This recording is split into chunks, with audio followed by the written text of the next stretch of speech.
கடந்த 10 ஆண்டு காலத்தில் காலநிலை ரொம்ப மாறிக்கிட்டு இருக்கு அப்படின்னு சொல்லிட்டு தொடர்ந்து கட்டுரைகள் வந்து எழுதிட்டு இருக்கு. இந்த மாதிரியான ஒரு மாற்றம் ஏற்பட்டு குறிப்பாக தமிழ்நாட்டுக்கு என்ன பிரச்சனை இருக்குது? கடந்த 150 வருடங்களில் பூமியினுடைய சராசரி வெப்பநிலை அப்படிங்கிறது 1.5 டிகிரி செல்சியஸ் இன்க்ரீஸ் ஆயிருக்கு. பூமியினுடைய சராசரி வெப்பநிலை 1 டிகிரி செல்சியஸ் இன்க்ரீஸ் ஆகிறதுக்கு 1 லட்சம் வருஷம் ஆகும். ஆனால் 150 வருடங்கள் நடந்திருக்கு. அது முழுக்க மனித சமூகத்தினுடைய செயல்பாட்டின் காரணமாக நிகழ்ந்திருக்கு. இந்த குளோபல் வார்மிங் என்ன பண்ணுதுன்னா தமிழ்நாட்டினுடைய டெம்பரேச்சர் கண்ணாமண்ணு ஏற்றுது. இப்போ இந்தியாவுடைய நிலைப்பாடு அப்படிங்கிறது நம்ம என்னவா பார்க்கலாம்? இந்த விஷயம் இந்தியாவோட நிலைப்பாடு அப்படிங்கிறது ரொம்ப மோசமான நிலைப்பாடு தான் இருக்குது. நிலக்கரி சார்ந்து இருக்கக்கூடிய கனிம வள சுரங்கங்களை எக்ஸ்பாண்ட் பண்ணுறாங்க, ஹைட்ரோ கார்பன் எக்ஸ்பாண்ட் பண்ணுறாங்க. ரினியூவல் எனர்ஜி நான் இந்த பக்கம் உற்பத்தி பண்ண அதிக போகிறேன், சோலார் கொண்டு வர போகிறேன்னு சொல்லிட்டு அது அதானி கொடுக்குறாங்க. அப்போ என்ன பண்ணுறாங்கன்னா உங்களுக்கு கிளைமேட் சேஞ்ச் சார்ந்து இருக்கக்கூடிய சந்தையுமே வந்து பார்த்தீங்கன்னா விற்பனைக்கான சந்தையாக தான் பார்க்குறாங்க. முதலீடு தனியார் முதலீடுக்கான சந்தையை ரெடி பண்ணி எக்ஸாக்ட்லி அவங்க அதுதான் பார்க்குறாங்க. அதானிக்கு தான் எல்லாமே கொடுக்குறாங்க. புதிதாக வந்து எல்என்டிக்காக டேட்டா சென்டர் விரிவாக்கத்துக்கு இன்னொரு ஒப்பந்தம் அதோடு சேர்ந்து வந்து கையில் தேவைப்படுது. இதனால பல சிக்கல்கள் ஏற்படும் சொல்லிட்டு உங்களை போன்ற சூழல் நிபுணர்கள் வந்து சொல்றீங்க. என்ன மாதிரியான சிக்கல் ஏற்படும்? வட இந்தியாவில் குறிப்பாக இண்டூர் போன்ற பகுதிகளில் அங்கே இருக்கக்கூடிய டிஜிட்டல் ஹப் அதிகமாக தண்ணீரை பயன்படுத்துவதன் காரணமாக அந்த பகுதியில் மக்களுக்கு தண்ணி கிடைக்காம பிரச்சனை இருக்காங்க. சும்மா சாதாரண லிட்டர் கணக்கில் அவங்க வந்து பயன்படுத்தலை, அவ்வளோ லார்ஜ் ஸ்கேலில் வந்து அவங்க பயன்படுத்தியிருக்காங்க. சென்னைக்காக இருக்கட்டும், ஹைதராபாடாக இருக்கட்டும், மும்பையாக இருக்கட்டும், சார்ந்திருக்கக்கூடிய பகுதியில் எல்லாமே நீர் தட்டுப்பாடு வருவதற்கான வாய்ப்புகள் இருக்குது. எல்லினோங்கிறது அவ்வளோ பெரிய ஒரு தாக்கத்தை வந்து ஏற்படுத்துமா? இப்போ என்னன்னா பசிபிக் ரீஜனில் பொறுத்தவரை கடல் பயங்கர வேகமாக சூடாகி கொண்டே இருக்கிறது. ஒரு செகண்டுக்கு 13 அணுகுண்டு வெடிச்சிங்கன்னா எந்த அளவுக்கு ஹீட் வருமோ அந்த அளவுக்கு ஹீட்டு கடல் உள்வாங்கிட்டு இருக்கு. பசிபிக் ரீஜன் பயங்கரமாக ஹீட் ஆகிட்டு இருக்கு.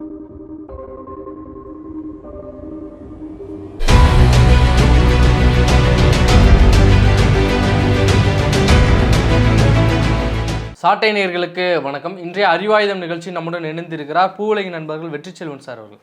சார் வணக்கம். வணக்கம். நலமா இருக்கீங்களா சார்? நல்லா இருக்கேன். புதிதாக தமிழக வெற்றி கழகத்துடைய அரசு பதவியேற்ற பின்பாடி வாழ்த்து செய்திகள் வந்து வெளியிட்டிருந்தீங்க. அதில் குறிப்பாக ஒரு எச்சரிக்கையும் வந்து கொடுத்துருந்தீங்க. இருக்கிற காலநிலை சூழ்நிலை மாற்றத்துக்கு ஏற்றாப்புல நீங்கள் வந்து செய்யணும்னு சொல்கிறீங்க. அந்தளவுக்கு முதல் வாழ்த்திலே வந்து எச்சரிக்கை கொடுக்குற அளவுக்கான ஒரு சவால் இருக்குதா சார் இந்த காலநிலை சூழ்நிலை குறித்து? நிச்சயமாக இப்போ இருக்கக்கூடிய உலக அளவில் இருக்கக்கூடிய பிரச்சனைகள் வந்து பாலிகிரைசிஸ் அப்படின்னு சொல்கிறாங்க. அதாவது பல்வேறு விதமான இடர்பாடுகளை நம்ம ஒரே முகத்தில் பார்க்கக்கூடிய ஒரு தருவாயில் இருக்கும்னு சொல்லி. ஸோ இது நாள் வரைக்கும் வரலாற்றில் எந்த வகையில் இல்லாத வரைக்கும் பார்த்திங்கன்னா நிறைய பிரச்சனைகள் நமக்கு வந்து இருக்குது. ஸோ அதான் பாலிகிரைசிஸ் சொல்கிறாங்க. ஒரு எக்காலஜிக்கல் கிரைசிஸ் இருக்குது, நியூக்ளியர் கிரைசிஸ் இருக்கக்கூடிய, ஜியோ பொலிட்டிக்கல் இஷ்யூஸ், கான்ஃப்ளிக்ட் ரொம்ப அதிகமாகி கொண்டே இருக்கின்றது. அதே போல் பேண்டமிக் சார்ந்து இருக்கக்கூடிய கிரைசிஸ் நமக்கு அப்படிங்கிற ஒரு புறத்தில் இருக்குது. அப்போ இது எல்லாம் சேர்த்து வச்சு பார்க்கக்கூடிய ஒரு பெரிய ஒரு இடர்பாடு தான் நாம் இருக்கோம். அந்த வகையில் எந்த ஒரு புதிய அரசாக இருந்தாலும் எந்த மாதிரி கவர்னன்ஸ் கொண்டு வராங்க ரொம்ப முக்கியமான விஷயம். ஸோ இந்த விஷயங்கள்லாம் உள்ளடக்கப்பட்ட ஒரு விஷயம். அப்போ இந்தியாவை பொறுத்த வரைக்கும் நமக்கு இங்கே ஏகப்பட்ட கிரைசிஸ் அப்படிங்கிறது இருக்குது. அப்போ எக்காலஜிக்கல் கிரைசிஸ் அதில் ஒரு முக்கியமான ஒரு கிரைசிஸாக இருக்கின்றது. அப்போ சூழல் சார்ந்து இருக்கக்கூடிய இந்த முரண்பாடுகளை கருத்தில் கொண்டு அரசனுடைய நடவடிக்கை மேற்கொள்வது ரொம்ப அவசியமான விஷயம் அப்படின்னு பார்க்கணும். அந்த வகையில் தான் நம்ம அந்த அறிக்கை வெளியிட்டோம். கடந்த 10 ஆண்டு காலத்தில் காலநிலை ரொம்ப மாறிக்கிட்டு இருக்கு அப்படின்னு சொல்லிட்டு தொடர்ந்து கட்டுரைகள் வந்து எழுதிட்டு இருக்கு. இந்த மாதிரியான ஒரு மாற்றம் ஏற்பட்டு குறிப்பாக தமிழ்நாட்டுக்கு என்ன பிரச்சனை இருக்குது சார்? ஒன்றும் இல்லை. இப்போ இந்த வெயில் இருக்கு இல்லைங்களா, இப்போ இந்த வெயில் நமக்கு இது இயல்பாக வந்துட்டு நமக்கு வெயில் காலம் தான், இது கோடை காலம் தான் இல்லைங்களா. கோடை காலம் அப்படின்னு நம்ம வந்து கோடை காலம் கொடுத்தான ஒரு புரிதல் நமக்கு இருக்குல்ல. அது அந்த நேரத்தில் என்ன பண்ணுவோம், ஊட்டி கொடைக்கானல் மாதிரி இடத்துக்கு போகணும். அப்போ நம்ம எல்லாருமே போக வேண்டிய தேவையில்லை, சில பேர் மட்டும் போக வேண்டியது, அப்படி தான் நம்ம யோசிச்சுட்டு இருந்தோம். ஆனால் இன்றைக்கி சென்னையில் இருக்க முடியாது, ஊர்லேயே இருக்க முடியாது, ஏதாச்சும் ஒரு மலைக்கு போகணுங்கிற அளவுக்கு வெயில் அதிகமாக இருக்குது இல்லைங்களா. நம்ம வெயிலை பொறுத்த வரைக்கும் பொதுவாக நம்ம என்ன நமக்கான சங்க இலக்கியங்கள் தொட்டு என்ன விஷயங்கள் இருக்குன்னு பார்த்தீங்கன்னா இளவேனில் முதுவேனில் நம்ம சொல்கிறோம். அப்போ இளவேனில் காலம் வெயில் இப்படி தான் இருக்கும், முதுவேனில் காலம் வெயில் இப்படி தான் இருக்கும். அதை எதிர்கொள்ள வேண்டும் என்ன பண்ணணும், நொங்கு சாப்பிடுங்க, மோர் சாப்பிடுங்க அப்படிங்கிற விஷயம் தான் இருக்குல்ல. அப்போ நீர் ஆதாரம் எடுத்துக்கொள்ள வேணும், இந்த புரிதலோடு தான் நம்ம இருந்தோம். ஆனால் அதையெல்லாம் தாண்டி இன்னைக்கு வெயில் மனிதனை சாகடிக்கிற நிலைமைக்கு போயிட்டு இருக்கு இல்லையா. ஹீட் வேவ்ஸ்லாம் இறந்து இப்போ சமீபத்தில் நிறைய பேர் இறந்து போகிறாங்க. அந்த நிகழ்வை நான் கேட்டுக்கணும். அப்போ இங்கே என்ன நடக்குது அப்படின்னா ஒரு பெரிய மாற்றம் நடக்குதுங்களா. அப்போ அதை தான் நம்ம வந்து குறிப்பிட்டு வந்துட்டு சொல்கிறோம். அப்போ இந்த நிகழ்வு ஏன் நடக்குது, அப்போ இது ஒரு வெயில் காலம் தான், ஆனால் அதிதீவிர வெயிலாக இருக்கின்றது. இது நம்ம கடந்த ஒரு 100 வருஷம் நம்ம வந்து பார்த்துருக்கோமா அப்படின்னா கிடையாது. அப்போது நம்ம என்றும் இல்லாத அளவுக்கான ஒரு புதிய சூழலை பார்க்குறோம் இல்லைங்களா. அப்போ இதுக்கு காரணம் என்னென்னா பூமி சூடாகி கொண்டிருக்கிறது, குளோபல் வார்மிங் நம்ம சொல்கிறோம். அப்போ பூமியினுடைய குளோபல் ஆவரேஜ் டெம்பரேச்சர் வந்து இன்க்ரீஸ் ஆகிட்டு இருக்கு. ஒரு சின்ன எக்ஸாம்பிள் சொல்லணும் அப்படின்னா கடந்த 150 வருடங்களில் பூமியினுடைய சராசரி வெப்பநிலை அப்படிங்கிறது 1.5 டிகிரி செல்சியஸ் இன்க்ரீஸ் ஆயிருக்கு. பூமியினுடைய சராசரி வெப்பநிலை நான் சொல்கிறேன். பூமியினுடைய சராசரி வெப்பநிலை 1 டிகிரி செல்சியஸ் இன்க்ரீஸ் ஆகிறதுக்கு 1 லட்சம் வருஷம் ஆகும். அது இயற்கையாக நடப்பதற்கு. ஆனால் 150 வருடங்கள் நடந்திருக்கு. அது முழுக்க முழுக்க மனித சமூகத்தினுடைய செயல்பாட்டின் காரணமாக நிகழ்ந்திருக்கு. குறிப்பாக தொழில் புரட்சிக்கு பின்பாக CO2 எமிஷன்ஸ் அதிகமாக இருக்குது. அதன் காரணமாக நடந்தக்கூடிய நிகழ்வு. அப்போ இதன் காரணமாக பூமி சூடாகிட்டு இருக்கு. அதுதான் குளோபல் வார்மிங் சொல்கிறோம். அப்போ இந்த குளோபல் வார்மிங் என்ன பண்ணுதுன்னா தமிழ்நாட்டினுடைய டெம்பரேச்சர் கண்ணாமண்ணு ஏற்றுது. உலகங்களும் சூடாகும்போது என்ன ஆகும், அந்தந்த பகுதியில் இருக்கிற டெம்பரேச்சர் இன்க்ரீஸ் ஆகும் இல்லைங்களா? ஸோ தமிழ்நாட்டினுடைய டெம்பரேச்சர் பயங்கரமாக இன்க்ரீஸ் ஆகிட்டு இருக்கு. அதனால சென்னை இப்போ வந்து நம்ம கிட்டத்தட்ட 40 டிகிரி செல்சியஸ் நம்ம வந்து பார்த்துட்டு இப்போ அதை கணிக்க தவறுறோமா சார்? நம்ம இவ்வளோ தூரம் வந்து செல்சியஸ் வந்து அதிகரிச்சு ஆண்டாண்டுக்கு வந்து உயர்ந்து கொண்டே போகுது. எந்த ஆண்டுமே குறைந்ததாக இல்லை. மழையோட இதுவும் ஆண்டாண்டு உயர்ந்துட்டு போகுது. எல்லாமே அதீதமாக கிடச்சிக்கிட்டு இருக்கு. இதை கணிக்க தவறுறோமா நம்ம? இல்லை, விஞ்ஞானிகள் ரொம்ப தெளிவாக சொல்லிட்டாங்க. உங்களுக்கு வந்து அவங்க 90களில் ஃபஸ்ட்டு இது குறித்தான ஆய்வறிக்கை வெளியிடுறாங்க. 2013 வந்த ஒரு ஆய்வறிக்கை ரொம்ப முக்கியமானது. IPCCன்னு ஒரு அமைப்பு இருக்காங்க, inter government panel on climate change. ஐக்கிய நாடுகள் சபையின் கீழாக இருக்கக்கூடிய ஒரு முக்கியமான அமைப்பு. இந்த அமைப்பில் நிறைய சயின்டிஸ்ட் இருக்காங்க. உலக அளவில் இருக்கக்கூடிய எல்லா விஞ்ஞானிகளும் அதில் வந்து பங்கெடுக்கிறாங்க. அவங்க ஒரு ஆய்வறிக்கையை வெளியிடுவாங்க. அப்போ 2013 ஆண்டு வந்த ஆய்வறிக்கை ரொம்ப முக்கியமானது. பூமி சூடாகி கொண்டிருக்கிறது, அது மனித சமூகத்தின் செயல்பாட்டின் காரணமாக தான் சூடாகி கொண்டிருக்கிறது. நம்ம உடனடியாக வந்து கார்பன் எமிஷன்ஸை மட்டுப்படுத்த வேண்டும். 2050 ஆண்டுக்குள்ள நெட் ஜீரோ கொண்டு வரணும். 2030 ஆண்டுக்குள்ள பாதி அளவுக்கு குறைக்கணும். மீத்தேன் கேஸ் எமிஷன்ஸை வந்து குறைக்கணும் அப்படின்னு. இது இல்லைன்னா பூமி இன்னும் ரொம்ப வேகமாக ஃபாஸ்ட்டாக சூடாகும், அதனால் ஆபத்து உண்டாகும் அப்படிங்கிற அறிவியல் ரீதியான ஆய்வறிக்கையை 2013 வச்சுட்டாங்க. 2018 ஸ்பெஷல் ரிப்போர்ட் ஒன்று கொண்டு வந்தாங்க, குளோபல் வார்மிங் 1.5 கொண்டு வந்தாங்க.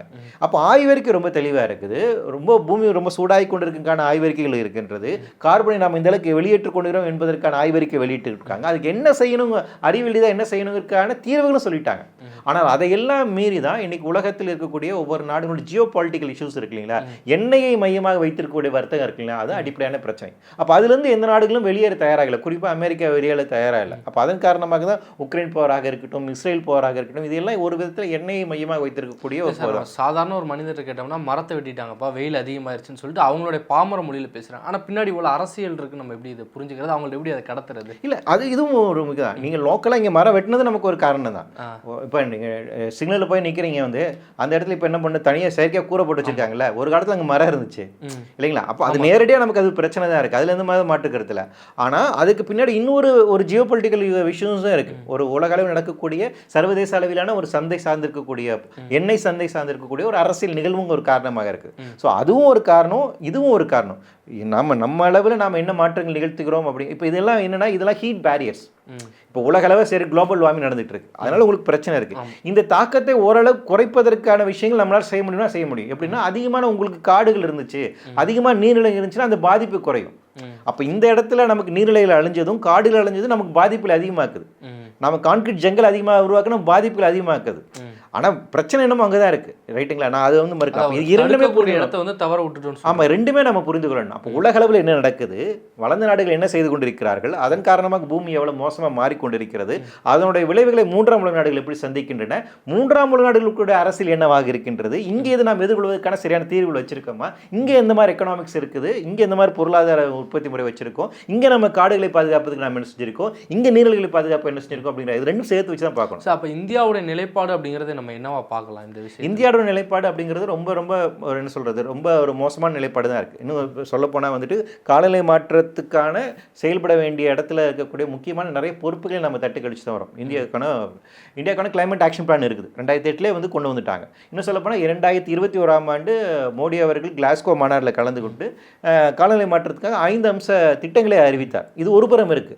ஆனால் இன்னொரு புறம் என்ன பண்றாங்கன்னா, நிலக்கரி சார்ந்து இருக்கக்கூடிய கனிம வள சுரங்கங்களை எக்ஸ்பாண்ட் பண்றாங்க, ஹைட்ரோ கார்பன் எக்ஸ்பெண்ட் பண்ணுறாங்க. நீங்கள் அதை பண்ணிட்டு இதையும் பண்ண முடியாது. ரினியூவல் எனர்ஜி நான் இந்த பக்கம் உற்பத்தி பண்ண அதிக போகிறேன், சோலார் கொண்டு வர போகிறேன்னு சொல்லிட்டு அது அதானி கொடுக்குறாங்க. அப்போ என்ன பண்ணுறாங்கன்னா, உங்களுக்கு கிளைமேட் சேஞ்ச் சார்ந்து இருக்கக்கூடிய சந்தையுமே வந்து பார்த்தீங்கன்னா அதை வந்து ஒரு விற்பனைக்கான சந்தையாக தான் பார்க்குறாங்க. முதலீடு, தனியார் முதலீடுக்கான சந்தையை ரெடி பண்ணுறாங்க. எக்ஸாக்ட்லி, அவங்க அதுதான் பார்க்குறாங்க. அதானிக்கு தான் எல்லாமே கொடுக்குறாங்க. சோலார் தான் அதுவும் அதானிக்கு தான் கொடுக்குறாங்க. உங்களுக்கு வந்து கிரீன் ஹைட்ரஜன் ஒரு ப்ராஜெக்ட் அறிவிக்கிறாங்க, அது சிக்கலுக்குரிய ப்ராஜெக்ட், அதுவுமே அதானிக்கு தான் கொடுக்குறாங்க. ஸ்மால் மாடரேட்டர் ரியாக்டர்ஸ் கொண்டு வர போகிறோம், நாங்கள் நியூக்ளியர் ரியாக்டர்ஸ் கொண்டு வர போகிறோம், அதுவும் அதானி தான் கொடுக்குறாங்க. அப்போ என்னன்னா, காலநிலை மாற்றத்துக்கான உண்மையான செயல்பாடுகள் இங்கே செயல்படுத்தப்படல. ஆனால் நான் காலநிலை மாற்றத்துக்கு அது செய்கிறோம், இந்த பூமியே வந்துட்டு ஒரே வீடு தான் அப்படின்னு நிறைய தத்துவங்கள் பேசுகிறாங்க. ஆனால் அடிப்படையில் நம்ம கொள்கை ரொம்ப முக்கியமான பெரிய அளவுக்கு நம்ம செய்கிறது. இதில் ரொம்ப மோசமான விஷயம் என்னென்னா, நீங்கள் அமெரிக்காவை எப்படி நீங்கள் பார்க்குறீங்களோ அதை பொறுத்து தான் உங்களுடைய இது இருக்கும், கொள்கையும் இருக்கணும். ஏன்னா அமெரிக்கா தான் பிக்கஸ்ட் எமிட்டர் பெர் கேபிட்டா இல்லை. நாடுன்னு இல்லாமல் தனி மனித வாழ்வியல் அதிகமாக கார்பன் எமிட் பண்ணுற நாடு எதுனா அமெரிக்கா. அப்போ அமெரிக்காவை நீங்கள் நிச்சயமாக கட்டுப்படுத்தணும். அப்போ அமெரிக்கா எடுத்து நீங்கள் கேள்வி கேட்கணும்ல. இப்போ 3ஆம் உலக நாடுகளில் தலைமை தாங்கக்கூடிய வேலை இந்தியா செஞ்சுட்டு இருந்துச்சு. நம்ம நெஹ்ரு காலத்தில் பார்த்தோம்னா நான் எலிமெண்ட் மூவ்மெண்ட் நிறைய பண்ணிட்டு இருந்தோம். இப்போ நம்ம அதை செய்கிறோமான்னு கேட்கணும் இல்லையா? விஸ்வகுருன்னு நம்ம வந்து பேசுகிறோம். அப்போ நீங்கள் உலக மாநிலம் கலந்துக்கும் போது அமெரிக்காட்ட இந்த பிரச்சனையை வலியுறுத்தணும்ல. அமெரிக்கா நீங்கள் செய்கிறது தப்புன்னு சொல்லணும்ல. 3ஆம் உலகம் தேவையான ஃபண்ட்ஸை நீங்கள் கேட்கணும்ல. கிளைமேட் ஃபண்ட் இந்தியா கேட்டுட்டு இருக்கோம், இன்னும் தரமாட்டுறாங்க. டெக்னாலஜி கேட்டுட்டு இருக்காங்க, தரமாட்டுறாங்க. அப்போ அதுக்கெல்லாம் நீ நிலைப்பாடுனா நம்ம நிலைப்பாடு எடுக்கல. ஸோ அப்போ அவர்களுக்கு சாதகமாக இருந்து கொண்டு அமெரிக்காவுக்கு சாதகமாக இருந்து கொண்டு செய்யக்கூடிய வேலை செய்கிறோம். அப்போ இந்திய அளவில் கிளைமேட் சேஞ்ச் சார்ந்து இருக்கக்கூடிய கொள்கைகள் அப்படிங்கிறது போதாமே இருக்குது. ஸோ அப்போ நம்ம டெக் வளர்ச்சி அப்படின்னு ஒன்று இருக்குது, தொழில்துறை வளர்ச்சின்னு ஒன்று இருக்குல்ல. இந்தியாவுக்கான ஒரு தொழில்துறை மிகப்பெரிய அளவு சந்தையை வந்து மாற்றணும் அப்படிங்கிறது பல நபர்களோட கோரிக்கை இருக்குது. அப்படி ஒன்று நம்ம செய்யும்போது அதற்கான ரிஃப்ளெக்ஷனாக இந்த இயற்கை சீரழிவுலாம் இது நடந்துகிட்டு இருக்கும்போது இதற்காக இதை வந்து இழக்கிறதுல என்ன தப்பு அப்படிங்கிற மாதிரி ஒரு சிலர் வந்து பேசுகிறாங்க. அதை எப்படி பார்க்குறீங்க? இல்லை, அது நீங்கள் அந்த எழுத்து உங்கள் உயிரை இழந்துட்டு நீங்கள் அந்த வளர்ச்சினா இது யாருக்கான வளர்ச்சிங்கிற கேட்குறது இல்லையா? இந்த டெவலப்மெண்ட் சோக்கால் டெவலப்மெண்ட் பேசுனது எல்லாமே வந்து 80லேருந்து பேசுனது குளோபலைசேஷனுக்கு பின்னாடி பேசப்பட்டது தான். அதுக்கு முன்னாடி இருந்து டெவலப்மெண்ட் அப்படிங்கிறது பேசப்பட்டது கான்செப்ட்டுங்கிறதே வேறு. உலகமயமாக்கலுக்கு பின்னாடி வந்து வளர்ச்சி வாதம் அப்படிங்கிறது முழுக்க முழுக்க கார்ப்பரேட் நலம் சார்ந்து இருக்கக்கூடியதான். உலக அளவில் இருக்கக்கூடிய ஒரு 5-6 கம்பெனிகள், இந்திய அளவில் இருக்கக்கூடிய 2 பெரும் முதலாளிகள், இவங்களுக்கான திட்டங்கள் தான் இதெல்லாம் பெரும்பான்மையானது. ஸோ அடிப்படையில் அப்போ வளர்ச்சின்னு நம்ம யாருக்காக பேசுகிறோம் அப்படின்னா அப்போ குறிப்பிட்ட சில மக்களோட வளர்ச்சிக்காக தான் போய் சேருது. இந்த வேர்ல்டு இன்இக்வாலிட்டி லேப் அப்படின்னு ஒரு அமைப்பு இருக்காங்க, அவங்க ஆய்வறிக்கை வெளியிட்டிருக்காங்க. இந்தியாவில் இருக்கக்கூடிய 60% வெல்த்தை வந்துட்டு 10% மக்கள் தான் கண்ட்ரோல் பண்ணுறாங்க. இப்போ டிஸ்பேரிட்டி எந்த அளவுக்கு இருக்குன்னு பாருங்கள். அப்போது இந்த வளர்ச்சி அப்படிங்கிறது யாருக்கு போய் சேர்ந்துருக்கு அப்படின்னு இப்போ தான் வந்து இப்போ சிறந்த 30-40 வருடங்களாக தான் வந்து பார்த்தீங்கன்னா ஓபிசி மக்களாக இருக்கும், பிற்படுத்த மக்களுக்கு நிலம் உடைமையிலாக இருக்காங்க இல்லைங்களா? SC/ST மக்களுக்கு இன்னும் பெரிய அளவுக்கு நிலம் கிடைக்கல. ஆனால் எல்லா வளர்ச்சி திட்டங்களும் இவங்களோட நிலம் தான் பிடுங்கப்படுகிறது. அப்போ இவன் நிலத்தின் மீதான அதிகாரத்தை கொஞ்சமாக இழந்துட்டு வந்துட்டு இருக்காங்க. அப்போ வளர்ச்சி இது தொடர்ச்சியாக இந்த வளர்ச்சிக்கான திட்டங்களுக்காக சரியும் இதனோட நடவடிக்கையாலும் சரி இதில் யார் பாதிக்கப்படுறாங்க, இந்த வளர்ச்சியோட பயன் அவங்களுக்கு வந்து போயிருக்கா? அது ஸ்டெர்லைட்டாக இருந்தாலும் சரி, ஹைட்ரோ கார்பனாக இருந்தாலும் சரி, நேரடியாக காற்றும் நீரும் நிலம் மாசுபட்டு வாழ்க்கையில் எல்லா விதமான மோசடியான விஷயங்களுக்கு எதிர்கொள்ளக்கூடிய யாராக இருக்காங்கன்னு பார்த்தீங்கன்னா சாதாரணப்பட்ட மக்களாக இருக்காங்க. அப்போ வளர்ச்சி அப்படிங்கிறது எல்லாருக்கும் ஒரு வகையாக இல்லை, எல்லாருக்கும் அது போய் சேரல. அப்போ இது வந்து வளர்ச்சி நம்ம சொல்ல முடியாது. வளர்ச்சிங்கிறது சஸ்டைனபிள் டெவலப்மெண்ட்டாக இருக்கணும். சார், புதிதாக வந்து LNTக்காக விரிவாக்க ஒப்பந்தத்தை வந்து தமிழ்நாடு அரசு வந்து கையெழுத்திட்டிருந்தாங்க. டேட்டா சென்டர் விரிவாக்கத்துக்கும் அந்த ஒப்பந்தத்தோடு இணையாக வந்து இன்னொரு ஒப்பந்தமும் அதோடு சேர்ந்து வந்து கையெழுத்தாகப்பட்டிருக்கு. இதனால பல சிக்கல்கள் ஏற்படும் சொல்லிட்டு உங்களை போன்ற சூழல் நிபுணர்கள் வந்து சொல்கிறீங்க. என்ன மாதிரியான சிக்கல் ஏற்படும் சார்? LNT விரிவாக்கம் ரொம்ப நாளாக இருக்கக்கூடிய பிரச்சனை. அதாவது என்னென்னா LNT நிறுவனம் தான் அங்கே வந்து போகிறாங்க, அதுக்கப்புறம் வந்து அது அதானி வாங்குறாங்க. அதானி ஒரு புதிதாக காட்டுப்பள்ளியில் ஒரு துறைமுகத்தை கொண்டு வருவதற்கான ஒரு முயற்சியில் ஈடுபட்டாங்க. கடுமையாக வந்து அது சூழலாளர்கள்லாம் மெத்தும் நாம் தமிழர்கள் அங்கே கூட்டங்களாக நடத்துகிறாங்க. நான் கூட வந்து கலந்துட்டேன். ஸோ அது ஒரு மிகப்பெரிய ஒரு அது இப்போ நிறுத்தி வைக்கப்பட்டது. இந்த LNT போர்ட் வந்துட்டு ஏன் ரொம்ப முக்கியமான விஷயம் அப்படின்னு வந்து பார்த்தீங்கன்னா, LNT போர்ட்டில் வந்து அமெரிக்காவுக்கும் இந்தியாவுக்குமான ஒப்பந்தம் போடுறாங்க. கடந்த 2 வருடங்களுக்கு முன்பாக போடப்பட்ட ஒரு ஒப்பந்தம் இருக்குது, இராணுவ ரீதியாக இருக்கக்கூடிய ஒப்பந்தம். அதில் இந்தியாவில் இருக்கக்கூடிய 2 துறைமுகங்களை அமெரிக்காவினுடைய போர்க்கப்பல் வந்து நிறுத்தி செல்வதற்கான அனுமதி அளிக்கப்பட்ட போர்ட்டால் கண்டறிகிறாங்க. அதில் ஒன்று வந்துட்டு இந்த காட்டுப்பள்ளி, இன்னொன்று வந்து உங்களுக்கு மும்பை பக்கத்தில் இருக்கக்கூடிய துறைமுகம். இந்த 2 துறைமுகம் தான். அப்போ ஸ்ட்ராட்டஜிக்கெலாம் வந்து அமெரிக்கன் வார்ஷிப் இங்கே வந்து போகிற இடத்துக்கான நகரமாக அதை நகர்த்துறாங்க. அப்போ அப்படிப்பட்ட ஒரு இடத்துல வந்து நீங்கள் அதை விரிவாக்கம் செய்வது என்பது ரொம்ப ரொம்ப சிக்கலுக்குரியதா. இது வந்து ஸ்ட்ராட்டஜிக்கலியே நம்ம வந்து ரொம்ப கன்சிடர் பண்ண வேண்டிய விஷயம். ஏன்னா இந்திய அளவில் நாம் ஒரு கொள்கையை வச்சுருக்கோம், மற்ற நாட்டினுடைய இராணுவ தளங்களை இங்கே அனுமதிப்பது இல்லை. அதுதான் காங்கிரஸினுடைய இதாக இருந்துச்சு, பிஜேபியினுடைய இதாக இருந்துச்சு. ஆனால் இந்த நிலைமை அப்படிங்கிறது 2 வருடங்களுக்கு முன்பாக மாறுது. 2 மாற்றி தான் இதை வந்து மாற்றுறாங்க. ஸோ அது வரைக்குமே வந்து அமெரிக்கனுடைய பேஸ் அப்படிங்கிறது இல்லை. அமெரிக்கா மட்டும் இல்லை, வேறு மற்ற நாட்டினுடைய ஆர்மி பேஸ் இங்கேயும் வைக்கணும் கிடையாது, அது கிடையாது இல்லையா? அப்போ அது இங்கே கொண்டு வராங்க அப்படின்னா சவுத் ஈஸ்ட் ஏஷியாவை வந்து கண்ட்ரோல் பண்ணக்கூடிய இடமா இருக்கும். ஸோ அந்த வகையில் அப்படி ஸ்ட்ராட்டஜிக்காக ஒரு நகர்வு பண்ணுவது என்பது நம்மளுடைய ஒட்டுமொத்த நம்ம பாதுகாப்புக்கே ஆபத்தில் போய் முடியும். 2வது எக்காலஜிக்கலி அந்த இடம் முக்கியமானது பார்த்தீங்கன்னா, ஆல்ரெடி வந்து காட்டுப்பள்ளி துறைமுகம் LNT துறைமுகத்தின் காரணமாக பக்கத்தில் இருக்கிற இடத்துல எரோஷன் பயங்கரம் நடந்துகிட்டு இருக்கு. அப்போ அதோட விரிவாக்கம் செய்கிறீங்க அப்படின்னா பக்கத்தில் இருக்கக்கூடிய மீனவ காரணம் இன்னும் அதிகமாக பாதிக்கப்படும். இந்த பகுதியில் இவங்க அதிகமாக மணலை குமிச்சு வைக்கிறதுனால இன்னொரு பகுதியில் எரோஷன் நடந்துட்டு இருக்கு, கடல் அரிப்பு நடந்துட்டு இருக்கு. அப்போ அங்கே இன்னும் பாதிப்பு அதிகமாகும். ஸோ அதனால LNT விரிவாக்கம் அப்படிங்கிறது ரொம்ப ஒரு ஆபத்தில் தான் முடியும் அப்படின்னு பார்க்குறேன்.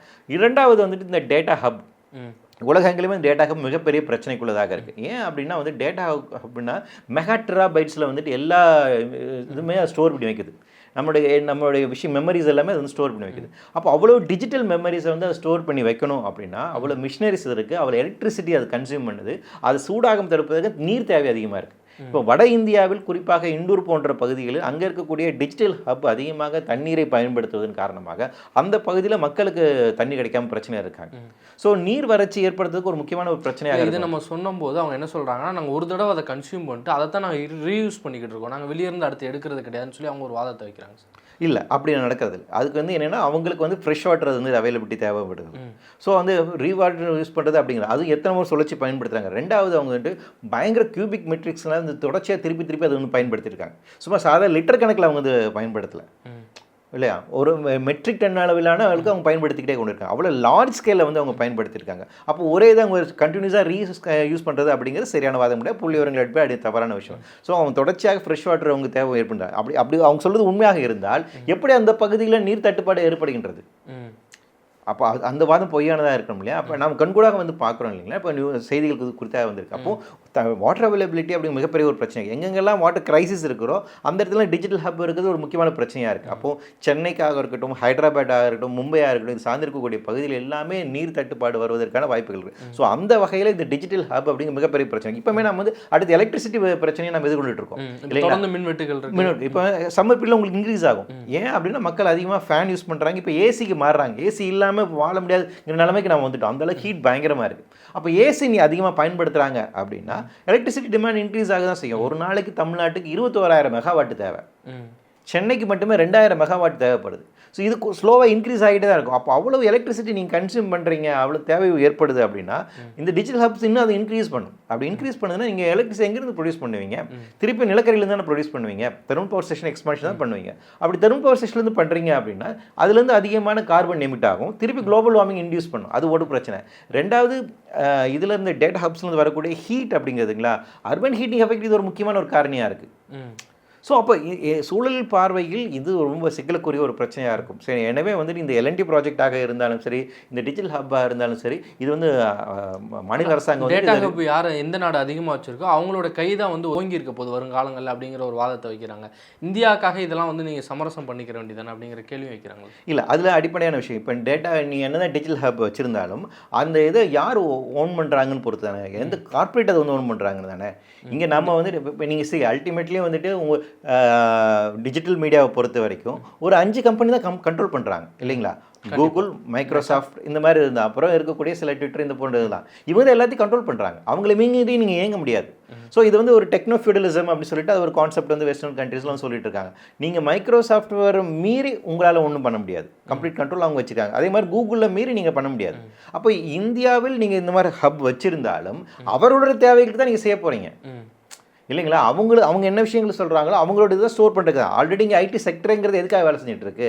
வெஸ்டர்ன் கண்ட்ரீஸ்னுடைய தேவைகளுக்காக தான் இங்கே வேலை செஞ்சுட்டு இருக்கோம்.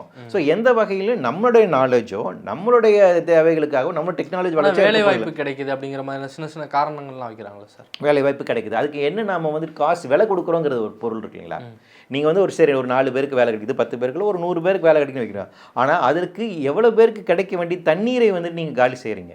அந்த ரிசோர்ஸை நீங்கள் எவ்வளோ எக்ஸ்ப்ளோர் பண்ணுறீங்க அதை நீங்கள் வந்து அது ஆய்வு செய்யணும் இல்லையா. அந்த சோஷியல் இம்பாக்ட் அசஸ்மெண்ட் செய்யணும் இல்லையா. அந்த என்விரான்மெண்ட் இம்பாக்ட் அசஸ்மெண்ட் இல்லை, அந்த காசை இது பண்ணல. அப்போ எனக்கு ஒரு நிலம் இருக்குது, இந்த நிலத்தில் வந்து ஒன்றும் இல்லை, பரந்தூர் மக்கள் இதுதான் சொன்னாங்க.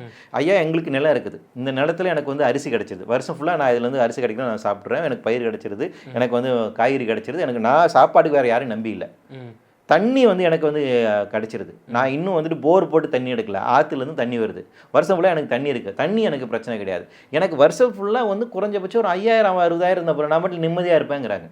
அப்போ அந்த செல்ஃப் சஃபிஷியன்ட்டோடு இருக்கக்கூடிய மக்களில் அப்போ அந்த நிலத்தை நீங்கள் வந்து பிடுங்கிட்டு அந்த இடத்துல ஒரு ஹப்பை கட்டி அங்கே நீ வந்து வாட்ச்மேனாக உட்காருன்னு சொல்கிறது இருக்கு இல்லைங்களா, அது அவனுக்கு வளர்ச்சியாக இல்லையா? அது வளர்ச்சியாக இது தேக்கமா? அப்போ இதுதான் இப்போ அடிப்படையான ஒரு பிரச்சனை. அப்போ எது வளர்ச்சிங்க இருக்குங்களா? அப்போ வந்து உங்களுக்கு ஒரு செல்ஃப் சஃபிஷியன்ட்டோட மக்கள் இருக்கிறார்கள், தன்னிறைவோடு இருக்கக்கூடிய மக்கள், அவர்களுடைய நிலத்தை கையகப்படுத்தி அந்த இடத்துல நீங்கள் ஒரு திட்டத்தை கொண்டு வந்து அவனுக்கு இதுதான் வாழ்வாதாரம் நீங்கள் வாழும் சொல்கிறது. அதுக்கு பெஸ்ட் எக்ஸாம்பிள் நீங்கள் நார்த் சென்னை எடுத்துக்கலாம். நார்த் சென்னையை பொறுத்த வரைக்கும் அங்கே மீனவர்கள் வந்துட்டு ரொம்ப அதிகமாக இருக்கக்கூடிய ஒரு பகுதி உங்களுக்கு தெரியும். அங்கே இருக்கக்கூடிய அந்த ஏரி இருக்குல்ல, பழவேற்காடு ஏரி இருக்குல்ல, ரொம்ப ஃபர்டைலான ஒரு ஏரி. 30-40 வருடத்துக்கு அவங்க சொல்கிறாங்க அந்த அளவுக்கு மீன் எங்களுக்கு வந்து கிடைக்கும், அவ்வளோ ஃபர்டைல், நாங்கள் வேறு யாரையும் நம்பி இருக்க வேண்டிய தேவையில்லை. ஆனால் என்னைக்கு வந்து தொழிற்சாலையில் வந்ததோ, தொழிற்சாலைக்கு அந்த பக்கம் வந்ததுக்கு பின்பாக அந்த நதி ஃபுல்லாக நாசமாயிடுச்சு, அந்த ஏரி ஃபுல்லாக கம்ப்ளீட்டாக போயிடுச்சு. இன்றைக்கி அவங்களுக்கு மீன் வளமே இல்லை. இப்போ அங்கே இருக்கக்கூடிய மீனவர்கள் வந்து அடுத்து அவங்க மீன் பிடிக்க தயாராக இல்லை. அவங்க என்ன பண்ணுறாங்க, இதே கம்பெனியில் சாதாரண வேலைக்கு போய்கிட்டு இருக்காங்க, ஒரு பேக்கிங்கோ ஏதோ ஒரு வேலைக்கு. ஏதோ ஒரு வேலை. இது எப்படி நம்ம வளர்ச்சி சொல்லலாம்? இப்போ வேலை வாய்ப்பு அவங்களுக்கு கிடைச்சிருக்கு, ஆனால் அவங்க தற்சார்போடு இருந்த ஒரு வாழ்வியல் அவங்க இருந்துச்சுல, அவங்களுக்கு வருவாய் கூடுதலாக அதிகமாக ஈட்டின ஒரு இது இருந்துச்சுல, அந்த இது போயிருச்சு. அதான் இருக்குது இப்போ பிரச்சனை உங்களுக்கு. அதுதான் வந்துட்டு அப்போ உங்களுக்கு இந்த வளர்ச்சி திட்டங்கள் அப்படிங்கிறது உண்மையிலே சோஷியல் இம்பாக்ட் அசஸ்மெண்ட் அதான் சொல்கிறோம். அவங்க சமூக ரீதியாக அவங்களுக்கு வளர்ச்சியடை செய்திருக்கிறதா, இல்லை அவர்கள் வேறு நிலைக்குள் கட்டுப்படுறா, அவங்க ஒரு ரோபோவாக மாற்றிருக்கா அப்படிங்கிறத நம்ம அசஸ் பண்ணணும். சுற்றுச்சூழலை வந்து கெடுக்காமல் ஒரு ஆல்டர்னேட்டிவாக ஒரு வளர்ச்சியை கொண்டு போக முடியுமா தமிழ்நாடு அரசால், இல்லை தமிழ்நாட்டுடைய மக்களால்? அது கொண்டு போய் முடியுமா முடியாதுங்க ரெண்டாவது பிரச்சனை. அது தேவையா இல்லையாங்கிறது அடிப்படையில். நீங்கள் வந்து ஒன்றும் இல்லை, இந்த பயோஸ்பியரை நீங்கள் பேசிக்காக புரிஞ்சுக்கணும். இந்த பூமியில் இருக்கக்கூடிய உயிர் வாழ சூழல் அப்படிங்கிறது எப்படி இயங்குது அப்படின்னா, இங்கே இருக்கக்கூடிய உயிர் உள்ள உயிரற்ற பொருட்கள் இது ரெண்டு சேர்ந்து ஒருங்கிணைந்து இயங்குவதன் மூலமாக தான் இங்கே உயிர் சூழல் அப்படிங்கிறது இருக்குது. இந்த பயோஸ்பியருங்கிறது வேறு எந்த இடத்துலையுமே இல்லை. நீங்கள் அப்போது இந்த பயோஸ்பியருக்கு உட்பட்டு தான் நீங்கள் வாழணும். இப்போ யாராச்சும் வந்து ஃபிசிக்ஸ்க்கு அகேன்ஸ்டாக நீங்கள் வாழணும்னு சொல்ல முடியுமா?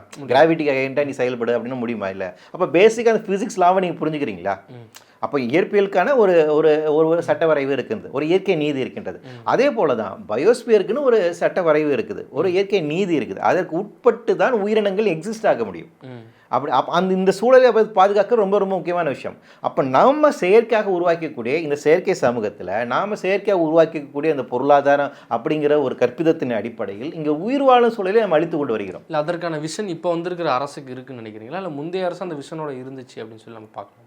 அந்த அளவுக்கு பெரிய விஷயம் அப்படிங்கிறது இருந்துச்சான்னு சொல்ல முடியாது. அது வந்து இங்கே இருக்கக்கூடிய இந்தியாவுக்கு பெரிய எந்த கட்சிகளுமே அதை முன்னெடுக்கல.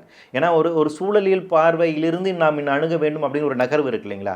சூழல் முரண்பாடு தான் முதன்மை முரண்பாடுன்னு வச்சு பேசக்கூடிய அளவுக்கு நம்ம இன்னும் வரல. அது அந்த சென்சிடைஸ் பண்ணி பொலிட்டிசைஸ் பண்ண வேண்டிய தேவை இருக்குது. அது இயக்கங்கள் தான் முன்னெடுக்க வேண்டிய ஒரு தேவை இருக்குது. அந்த நகர்வு வரல. ஆனால் என்ன, உலகளவில் இன்றைக்கி வந்து குளோபல் வார்மிங், கிளைமேட் சேஞ்ச் பேசுகிறாங்க, எக்காலஜிக்கல் கிரைசிஸ் பேசுகிறாங்க. அதனால் அதையும் சேர்த்துக்குவோம் அப்படிங்கிற இடத்துக்கு தான் நகர்ந்துருக்காங்க. இதுவுமே ஏன் நகர்ந்துருக்காங்கன்னு பார்த்தீங்கன்னா, கடந்த 10 வருடங்களாக தமிழ்நாட்டில் தொடர்ச்சியாக வந்து சூழல் சார்ந்திருக்கக்கூடிய போராட்டங்கள் முன்னெடுக்கப்பட்டன. அதனால இன்னைக்கு சூழலை மறுத்து விட்டு யாரும் அடுத்த நகருக்கு போக முடியாது. இப்போ அதனால தான் ராகுல் காந்தி கூட இப்போ சூழல் சார்ந்திருக்கக்கூடிய பிரச்சனை பேசுறது நான் அப்படி தான் புரிந்து கொள்கிறேன். இன்னைக்கு ஜென்சிலாம் இதை முக்கியமாக பேச ஆரம்பிச்சிருக்காங்க. அப்போ இன்னைக்கு சூழலியல் கிரைசிஸ்ங்கிறது முக்கியமான கிரைசிஸாக இருக்குது. சூழல் முரண்பாடுகளை பேசாமல் யாரும் நகர முடியாது. ஸோ அந்த ஒரு புரிதல் வேண்டும் அப்படிங்கிறது இன்னைக்கு எல்லாருமே புரிஞ்சிருக்காங்க. ஆனால் அது முழுமையான புரிதல் வந்திருக்கு அப்படின்னு கேட்கலாம். இது ஒரு புறச்சூழலின் காரணமாக வந்திருக்கக்கூடியதாக தான் பார்க்குறேன். ஆனால் சில முன்னெடுப்புகள் செய்கிறாங்க. ஏன்னா புற அழுத்தங்கள் இருக்கு இல்லைங்களா? அப்போ அந்த வகைகளில் நிறைய முன்னெடுப்புகள் எடுக்கலாம். அப்போ கடந்த காலங்களிலும் சரி காலநிலை மாற்றத்திற்கான சில முன்னெடுப்புகள் செஞ்சாங்க. ஸோ அது அடுத்த கட்டத்தில் தொடர்க்க வேண்டும் அப்படிங்கிற எதிர்பார்ப்பு. தாவேக்காவை பொறுத்த வரைக்கும் அவங்களுடைய எலெக்ஷன் மேனிஃபெஸ்டோவில் வந்துட்டு கிளைமேட் ரெசிலியன்ட்கான ஒரு பிளானை நாங்கள் வந்து உருவாக்குவோம். கிளைமேட் ரெசிலியன்ட் தமிழ்நாடு 2045க்கான ஒரு பிளானை வந்து உருவாக்குவோம்னு சொல்லியிருக்காங்க. அது வந்து ஒரு நல்ல விஷயமாக வந்துட்டு பார்க்குறோம். சார், பசிபிக் பெருங்கடலில் ஒரு புயல் வந்து உருவாகுது. அது வந்து நம்ம இந்தியாவை தாக்க போகுதுன்னு சொல்லிட்டு நார்த் இந்தியா மீடியாஸ்லாம் வந்து தொடர்ந்து பேசிட்டு இருக்காங்க எல்லினோ பற்றி. எல்லினோங்கிறது அவ்வளோ பெரிய ஒரு தாக்கத்தை வந்து ஏற்படுத்துமா? தாது வருட பஞ்சம் போல், இல்லை 2015 வெள்ளம் போல் ஒரு தாக்கம் வந்து இந்த ஆண்டு ஏற்படும் அப்படிங்கிற ஒரு கருத்து வந்து வைக்கிறாங்க. அது எந்த அளவுக்கு சாத்தியம்னு நினைக்கிறீங்க, இல்லை அது பாதிப்பு இருக்குதா? அதாவது சில நாட்களுக்கு முன்பாக WMO இருக்காங்களே, வேர்ல்டு மெட்ராலஜிக்கல் ஆர்கனைசேஷன், அவங்க வந்து ஒரு ஆய்வறிக்கை வெளியிட்டிருக்காங்க இந்த எலினோ பற்றி. எலினோ மிகப்பெரிய ஒரு பாதிப்பை உண்டாக்குவதற்கான பாசிபிலிட்டிஸ் இருக்குன்னு ஒரு ப்ரெடிக்ஷன் வந்து கொடுத்துருக்காங்க. இப்போ இந்த எலினோங்கன்னா அடிப்படையில் நம்ம புரிஞ்சுக்கணும். அதாவது என்னென்னா, நம்ம பூமி இயங்குவதற்கு நிறையா கிளைமேட் சிஸ்டம் வந்து ஒர்க் ஆகுது இல்லைங்களா? அது அந்த கிளைமேட் சிஸ்டம் நான் என்ன சொல்கிறேன்னா, கடலுடைய நீரோட்டம் எப்படி இருக்குது, அதே போல் காற்றினுடைய சுழற்சி முறை இது எப்படி இருக்குது, அட்மாஸ்பியரிக் சர்க்குலேஷன், வாட்டர் சர்க்குலேஷன், இது ரெண்டு முக்கியமான விஷயம். இது ரெண்டு சேர்ந்து தான் ஒரு நிலப்பகுதிகளில் அதனுடைய சீசனல் கிளைமேட்டிக் கண்டிஷன்ஸ் வந்து உருவாக்குது. அங்கே இருக்கக்கூடிய மலை, அப்புறம் வெட்லேண்ட்ஸ், இதெல்லாம் சேர்ந்து அதோட ரியாக்ட் பண்ணுன்னு வச்சுக்கோங்களேன். மெயினான ஃபேக்டர்ஸ் இது ரெண்டு தான். அந்த அளவுக்கு பசிபிக் ரீஜனில் இருக்கக்கூடிய அங்கே இருக்கக்கூடிய கிளைமேட்டிக் சிஸ்டத்தை வந்து என்ன சொல்கிறாங்கன்னா, எல்லினோ சதர்ன் ஆஸ்திரேலேஷன் வந்து சொல்லுவாங்க. அந்த வேறு ஒன்றும் இல்லை, கடல் நீரோட்டம் தான். பசிபிக் ரீஜன் கடல் நீரோட்டம் எப்படி இருக்குது, அந்த நீரோட்டம் எப்படி இருக்குன்னா அதை பொறுத்து தான் அங்கே இருக்கிற காற்றோட்டமும் இருக்க போகுது. இப்போ என்னென்னா, பசிபிக் ரீஜனில் பொறுத்தவரை கடல் பயங்கர வேகமாக சூடாகி கொண்டே இருக்கிறது. அதாவது நம்ம பூமியில் இருக்கக்கூடிய எல்லா கடலுமே எந்த அளவுக்கு ஹீட் ஆகிட்டு இருக்குது அப்படின்னு வந்து பார்த்தீங்கன்னா, ஒரு செகண்டுக்கு 13 அணுகுண்டு வெடிச்சிங்கன்னா எந்த அளவுக்கு ஹீட் வருமோ அந்த அளவுக்கு ஹீட் அப்சர்வ் பண்ணிட்டு இருக்கு. ஹிரோஷிமா நாகசாகியில் பயன்படுத்தப்பட்ட அட்டாமிக் பாம்ஸ் இருக்கு இல்லையா, அந்த பாம்ஸை வந்து நீங்கள் வெடிக்கிறீங்க. ஒரு செகண்டுக்கு 13 அணுகுண்டு வெடிச்சிங்கன்னா எந்த அளவுக்கு ஹீட் வருமோ அந்த அளவுக்கு ஹீட்டை கடல் உள்வாங்கிட்டு இருக்கு. ஸோ அப்போ எவ்வளோ டெம்பரேச்சர் இன்க்ரீஸ் ஆகிட்டுன்னு நீங்கள் வந்து யோசிப்பாங்க. அப்போ பெசிபிக் ரீஜன் பயங்கரமாக ஹீட் ஆகிட்டு இருக்கு. ஆல்ரெடி வந்து ஒரு ட்ராபிக்கல் ரீஜனில் இருக்கக்கூடிய, ஈக்குவட்டர் ரீஜனில் இருக்கக்கூடிய ஓஷன் அப்படிங்கிறதுனால அது பயங்கரமாக ஹீட் ஆகும் பூமியின் மத்திய பகுதியில் இருக்கிறதுனால. இது இன்னும் கூடுதல் ஹீட் ஆகிட்டே இருக்கிறதுனால வந்து பார்த்தீங்கன்னா டெம்பரேச்சர் இன்க்ரீஸ் ஆகுது. அந்த இன்க்ரீஸ் ஆகிறதுனால கடலோட நீரோட்டம் அங்கே வந்து மாறுது. அதனால அட்மாஸ்பியரிக் சர்க்குலேஷன்ஸ் வந்து மாறுது. அதனால் நமக்கு வெப்பக்காற்று அதிகமாக வரும். இதுதான் வந்து எலினோ எஃபெக்ட்னு சொல்கிறாங்க. இந்த எலினோ வந்து அப்படின்னா சார் சவுத் ஈஸ்ட் ஏஷியா ஃபுல்லாக இருக்கக்கூடிய நாடுகள் எல்லாமே பயங்கரமான வறட்சியை உண்டாக்குங்கிறாங்க. 100 வருடங்களுக்கு முன்பாக இப்படியான ஒரு நிகழ்வு நிகழ்ந்திருக்கு. அப்போ கடுமையான பஞ்சம் இருந்திருக்கு. அதான் தாது பஞ்சம்னு நம்ம சொல்கிறோம்ல. அதே மாதிரி இப்போ இந்த வருடமும் வருவதற்கான வாய்ப்பு இருக்கிறாங்க. இப்போ இந்த ஜூன் ஜூலையில் அதை ஆரம்பித்து அடுத்த வருஷம் ஜூன் ஜூலையில் வரைக்கும் அது நீடிக்கும். அது இன்னும் அடுத்த ஒரு 3 வருஷத்துக்கு கூட நீடிக்கலாம்னு சொல்கிறாங்க. ஒரு 1.5 வருஷத்துலேருந்து 2 வருஷம் வரைக்கும் இந்த சேம் கண்டிஷன்ஸ் வந்து ப்ரிவைல் ஆகலாம் அப்படின்னு ப்ரெடிக்ட் பண்ணுறாங்க. அதை தாண்டி இருக்கலாம். பட் எனிவே அடுத்து 2027 செப்டம்பர் வரைக்கும் அந்த எல்னினோ அமைப்பு இருக்குங்கிறாங்க. அப்போ அது வரைக்கும் அங்கேருந்து வெப்பக்காற்றே நமக்கு வந்துட்டு இருக்கும். அந்த வெப்பக்காற்று அப்படி வரும்போது இந்தியாவை சுற்றி இருக்கக்கூடிய இங்கே இருக்கக்கூடிய டைஃபோல் எஃபெக்ட், இந்தியா டைஃபோல் எஃபெக்ட்னு சொல்லுவாங்க. இங்கே இருக்கக்கூடிய இந்த எஃபெக்ட் எப்படி ரியாக்ட் பண்ணுன்னு பார்ப்பாங்க. இதுவும் நமக்கு வந்து பாசிட்டிவாக மாறுது, அதுவும் வருது அப்படின்னா நமக்கு பயங்கரமான வறட்சி இருப்பதற்கான, பயங்கரமான வெக்கை இருப்பதற்கான, பயங்கரமான ஹீட் வேவ்ஸ் அதிகமாக இருப்பதற்கான வாய்ப்பு இருக்குது. ஸோ அது அந்த ஆபத்து தான் வந்து இப்போ சொல்கிறாங்க. அதுலேருந்து நம்ம தற்காத்துக்கொள்ளனா என்ன செய்ய வேண்டியது தேவைகள் இருக்குது சார்?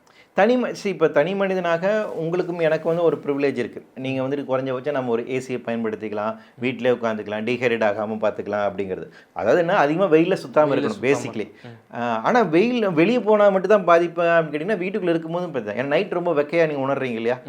கண்டிப்பாக அது பயங்கர வெக்கையாக இருக்கும். பெண்களுக்கு நிறைய பிரச்சனையாக இருக்கும். குறிப்பாக கர்ப்பிணி பெண்களுக்கு பயங்கர பிரச்சனையாக இருக்கும். ஏன்னா இயல்பாக அவங்க நீர் சத்து போய்கிட்டே இருக்கும். அப்போ நிறைய டீஹைட்ரேட் ஆகாமல் தண்ணி குடிக்கணும் அப்படிங்கிற வச்சு இருக்குது. ரெண்டாவது, நம்ம வந்து கோஸ்டல் ரீஜனில் இருக்கும். இங்கே ஹியூமிடிட்டி லெவல் அதிகமாக இருக்கும். ஹியூமிடிட்டி லெவல் அது காற்றில் ஈரப்பது அதிகமாக இருக்கிறதுனால உங்களுக்கு வேர்த்தாலும் தாகம் எடுக்கும், உங்களுக்கு பாடி கூல் ஆகாது. நீங்கள் இப்போ டெம்பரேச்சர் இன்க்ரீஸ் ஆகுது, பாடி வேர்க்குது, அப்போ வந்து வேர்த்தா உங்கள் பாடி கூல் ஆகணும் இல்லையா? ஆனால் கூல் ஆகாது. ஹியூமிடிட்டி லெவல் அதிகமாக இருக்குது, காற்றில் ஈரப்பது அதிகமாக இருந்தால் கூல் ஆகாது. ஸோ நமக்கு அது பெரிய பிரச்சனை. வட இந்தியாவை விட தென்னிந்தியாவில் அது அதிகமான பிரச்சனைக்கு முக்கியமான காரணம் என்ன, கோஸ்டல் ரீஜனில் இருக்குது, ஹியூமிடிட்டி லெவல் அதிகமாக இருக்கும். ஸோ அப்போ நமக்கு இது அடுத்து ஒரு பிரச்சனையாக இருக்குது. அப்போ இந்த சூழலை புரிந்து கொண்டு நம்ம பாதுகாத்துக்க வேண்டிய ஒரு தேவை தனி மனிதனாக. இதில் இன்னொரு பெரிய பிக்கஸ்ட் கொஸ்டின் என்னவா இருக்குன்னா, இந்தியாவில் இருக்கக்கூடிய 90% மக்கள் வந்து அன்ஆர்கனைஸ்ட் செக்டரில் இருக்காங்க. அவங்க எல்லாமே வந்துட்டு ஒரு பேசிக்காக ஒரு கம்பெனிலையோ இதில் ஒர்க் பண்ணுறவங்க அன்ஆர்கனைஸ்ட் செக்டரில் தான் இருக்காங்க. பெரும்பான்மை மக்கள் விவசாயத்தை நம்பி இருக்கிறாங்க, மீனவர்களாக இருக்கிறாங்க, கன்ஸ்ட்ரக்ஷன் லேபர்ஸில் இருக்காங்க, தினக்கூலிகளாக இருக்கிறாங்க. அப்போ இவங்கெல்லாம் வெயில் எதிர்கொள்ளாமல் எப்படி வாழ முடியும்?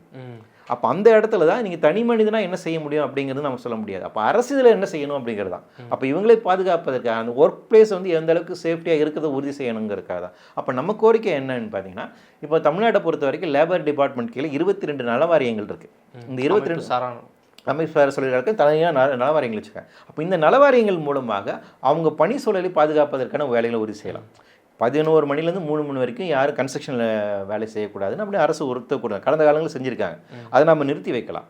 அதே போல் அவங்களுக்கு இந்த நேரத்தில் ஏதோ இழப்பீடு ஏற்படுது அப்படின்னா அதுக்கு ஈடு செய்வதற்கான சப்சிடிஸ் வந்துட்டு அரசாங்கம் கொடுக்கலாம். நம்ம ஹீட் ஸ்ட்ரோக்கில் எவ்வளோ பேர் இறந்து போனாங்கிற டேட்டாவே நம்மள்ட்ட இல்லை அப்படிங்கிற கருத்து இருக்குல்லையே சார்? அது உண்மைதான். ஏன் அப்படின்னா வந்து பார்த்தீங்கன்னா அது இப்படி தான் ரெக்கார்ட் பண்ணணும் அப்படிங்கிறதுக்கான மேண்டேட் நம்மகிட்ட இல்லை. இப்போ ஒருத்தர் ஹீட் ஸ்ட்ரோக்கில் தான் இறந்து போயிருக்காரு அப்படின்னு இப்போ கார்டியாக் ஹீட் இன்டியூஸ்ட் கார்டியாக் அரெஸ்ட்னு சொல்லிட்டு அவங்க ரெக்கார்ட் பண்ண முடியல. அப்படி பண்ணுறதில்ல. அப்படி பண்ணாங்கன்னா நமக்கு வந்து காம்பன்சேஷன் இங்கே வந்து வாங்கலாம். இல்லை இப்போ அப்படி மயக்கம் மட்டும் விழுகிறாங்க அப்படின்னா அதுக்கு காம்பன்சேஷன் கொடுக்கணுக்கான வேலையும் செய்யணும். அப்போ என்னென்னா இதெல்லாம் சிஸ்டமேட்டிக்காக நம்ம செய்ய வேண்டும். அப்போ அரசனுடைய கொள்கைகள் இதில் மாற்றி அமைக்க வேண்டும். அதனால தான் ஹீட் ஆஃபீஸஸ் அப்பாயின்ட் பண்ணுங்கன்னு நம்ம வந்து கேட்குறோம். அப்போ வந்து உங்களுக்கு தனி மனிதனாக நீங்கள் எப்படி செயல்படுறதுங்கிறத தாண்டி வந்துட்டு நம்ம அமைப்பாக ஒரு சமூகமாக அரசாக என்ன செய்ய போகிறோங்கிற ஒரு கேள்வி அப்படிங்கிறது இருக்குது. ஏன்னா பெரும்பான்மை மக்கள் நீங்கள் ஹீட்டை எதிர்கொண்டு தான் ஆகணும் இல்லைங்களா? அவங்களால வீட்டுக்குள்ளே உட்கார முடியாது இல்லையா? அவங்களோட பிழைப்பு அப்படிங்கிறது வெளியே போய் தான் இருக்கணும். ஸோ அந்த வகையில் மருத்துவத்துறையிலையும் சரி வந்து நிர்வாகத்துறையிலும் சரி நிறைய மாற்றங்கள் கொண்டு வர வேண்டிய தேவை இருக்குது. சார், இறுதியான கேள்வி, சென்னை வந்து வாழ தகுதியற்ற நகரமாக மாறிக்கிட்டு இருக்குன்னு சொல்லி பூவிலோகம் நண்பர்கள் வந்து சொல்லிக்கிட்டு இருக்கீங்க. எதனால் அப்படி சொல்கிறீங்க சென்னை வாழ தகுதியற்ற நகரமாக இருக்குன்னு? சென்னையினுடைய பெர் கேபிட்டா அளவில் இருக்கக்கூடிய ஒரு பாப்புலேஷன் டென்சிட்டி வந்து நீங்கள் பார்த்துக்கிங்கன்னா வந்துட்டு பெர் ஸ்கொயர் கிலோமீட்டரில் வந்து பார்த்தீங்கன்னா 48,000 பேர் இருக்காங்க.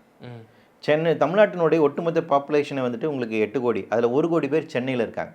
இப்போ இந்த அளவுக்கு பயங்கர பாப்புலேஷன் இருக்குது. இவ்வளோ பாப்புலேஷன் அதிகமாக இருக்குது ஒரு பெரிய பிரச்சனை. ரெண்டாவது இருக்கக்கூடிய முக்கியமான பிரச்சனைனா சென்னையினுடைய க்ரீன் கவர் ஏரியா பார்த்தீங்கன்னா 3% தான் இருக்குது. 3% நமக்கு க்ரீன் கவரே இருக்குது. அதாவது பசுமை பரப்பு சார்ந்து இருக்கக்கூடிய பகுதி சென்னையை பொறுத்த வரைக்கும் 3% தான். மீது எல்லா இடத்துலையும் கான்க்ரீட் தான் இருக்குது. இவ்வளோ அதிகமான கான்க்ரீட் கட்டிடங்களை நம்ம வச்சுருக்கிறதுனால பயங்கரமாக ஹீட் வந்து உள்ள ட்ராப் ஆகும். அர்பன் ஹீட்டிங் எஃபெக்ட்னு சொல்லுவாங்க. அதாவது வெயில் வந்து படுது இல்லைங்களா, செவுத்து மேலே பட்டால் ரிஃப்ளெக்ட் ஆகுது, வெளியே போயிடணும்ல. பக்கத்தில் இன்னொரு செவரு இருந்தால் அது மேலே தானே படும்.